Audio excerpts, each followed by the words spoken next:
Salut à tous, on se retrouve pour une vidéo en nature, enfin façon de parler quoi.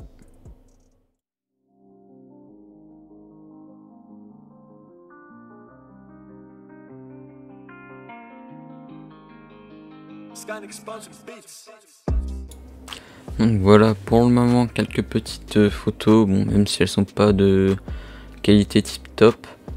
Donc chez moi je trouvais que des Lasius niger, mais là j'ai vu des Tetramorium. Donc c'est assez sympa, donc en plus les SMH des Tetramorium c'est mai, juin, juillet d'après ce que j'ai trouvé. Donc j'espère en trouver quand même, hein. Vu que là j'ai l'orni, donc elles étaient pas très actives autour du nid, c'est dès que j'ai mis de la nourriture qu'il y a... Enfin en fait il y a juste un fort recrutement quoi. Sinon il y avait deux nids, donc un en haut, un en bas, donc ça vous le verrez. Donc je les ai trouvés près d'un petit muret, ça devant un parc, mais juste derrière il y avait la route. D'ailleurs même un homme qui dit oh pourquoi il sème des fourmis lui. Sache que c'est notre passion, hein. Moi je juge pas quand tu fais du vélo. Donc voilà, donc moi je les trouve trop choupi mimi, donc c'est pour ça que je voudrais bien en avoir quoi. Et après on a trouvé des j'ai trouvé des formica, donc les formica, j'ai l'impression qu'il n'y a qu'un seul nid, mais elles cherchent vraiment partout, genre même à 50 mètres il y en avait. Et elles sont vraiment rapides, elles font des petits à-coups, j'ai eu du mal à faire des photos là pour le coup. Bon, sinon j'avais demandé à identifier sur le consulat, on m'avait répondu Formica fusca, parce que j'avais donné pas une très bonne photo. Mais là je penserais plus sur Formica cunicularia ou Formica cinerea, mais celle-là elle est vraiment rougeâtre. Et si vous connaissez Clavidior, enfin j'espère que je la prononce bien quoi, elle aussi elle pense que c'est cunicularia ou bien une autre sous-espèce, mais il y en a beaucoup en fait, il y a beaucoup de variantes. Comme les Camponotus phallax, chez nous elles sont plus entièrement noires comme les Camponotus aethiops. Bon c'est pas la même forme exactement mais bref. Et en Asie, donc je pense tout ce qui est Kazakhstan, Mongolie, tout ça, elles sont un peu plus rougeâtres au niveau du thorax.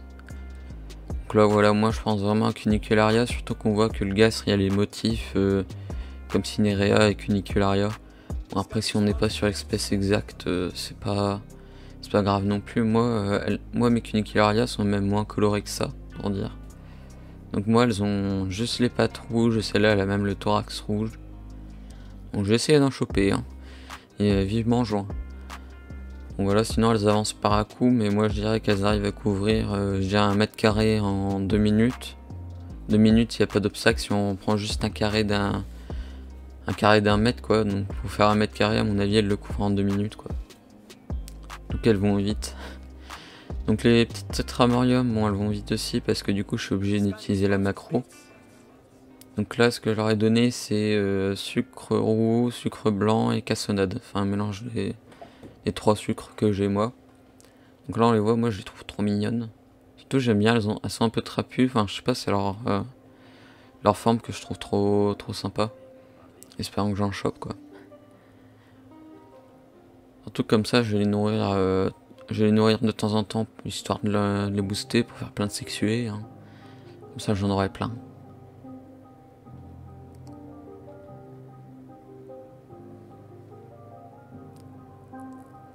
Et aussi, je sais pas si vous voyez, il y a des sortes de petites boules rouges, donc ça j'ai l'impression que c'est des sortes d'acariens. Sortes d'acariens rouges, vous avez peut-être pu voir. Moi je me souviens quand j'étais petit que j'en voyais aussi. Alors je pense dans ma vie il y en a partout. Surtout les petits murets il y en a. Et d'ailleurs là elle était montée sur mon doigt. En fait j'avais même pas vu, elle était montée sur mes téléphones parce que du coup je posais mon téléphone directement sur le béton pour être à peu près stable. Là vous voyez c'était par terre, sachant que j'étais pas agenouillé, donc forcément je tremble comme un taré. Dès que je pose pas le téléphone, je tremble. Donc là vous voyez le nid en bas il y en a beaucoup plus. Donc là vous voyez c'est rien par rapport à ce qu'il va y avoir après. Là elles sont on va dire une dizaine, et regardez là il y en a qui se rajoutent, il y en a qui se rajoutent. Bon à la limite c'est vraiment comme Fédol, hein.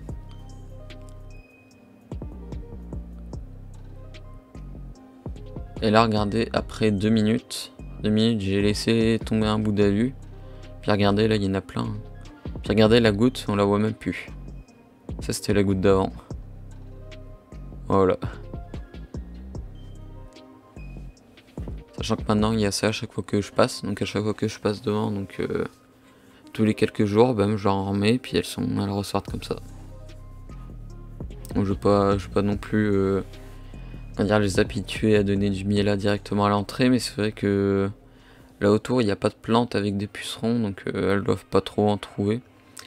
Et là on voit mes petites dames là en train de boire du liquide sucré au soleil, tranquillou. Bon là à l'ombre vu qu'il y a mon téléphone qui couvre, parce que je suis dans le mauvais sens en fait.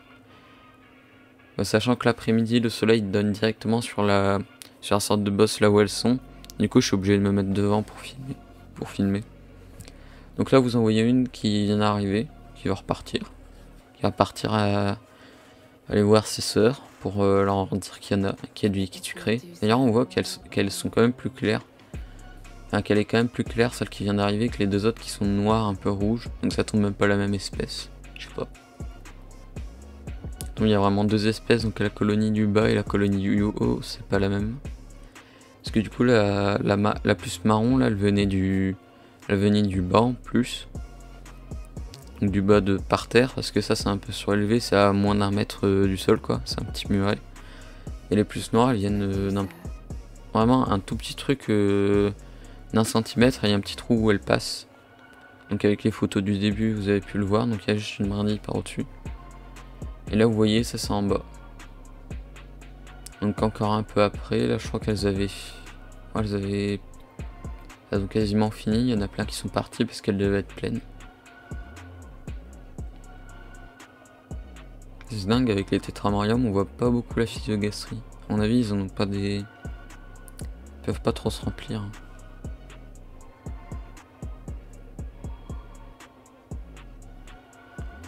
Et là on voit madame la tétramarium en train d'essayer de prendre une branche. Une brindille. Faut savoir que pour elle c'est énorme. Bon après elle l'a lâché, mais c'est quand même dingue la force qu'elles ont. Je sais que il me semble que celles qui peuvent porter le plus de fois leur poids c'est les Odontomachus. Donc ils peuvent porter jusqu'à 270, 290 fois leur poids, je sais plus. Et là vous voyez qu'elles sont plein aussi. Bon elles sont moins qu'au-dessous, mais c'est marrant toutes les antennes là qui tapent. Bon sur ce c'est la fin de la vidéo, j'espère qu'elle vous aura plu. J'ai fait un compte TikTok il y a un moment mais c'était pas sur les fourmis. Donc voilà, je vous le mets dans la description, venez voir, je ferai des vidéos nourrissage du coup en nature et tout ça. Je vous dis à plus pour de prochaines vidéos.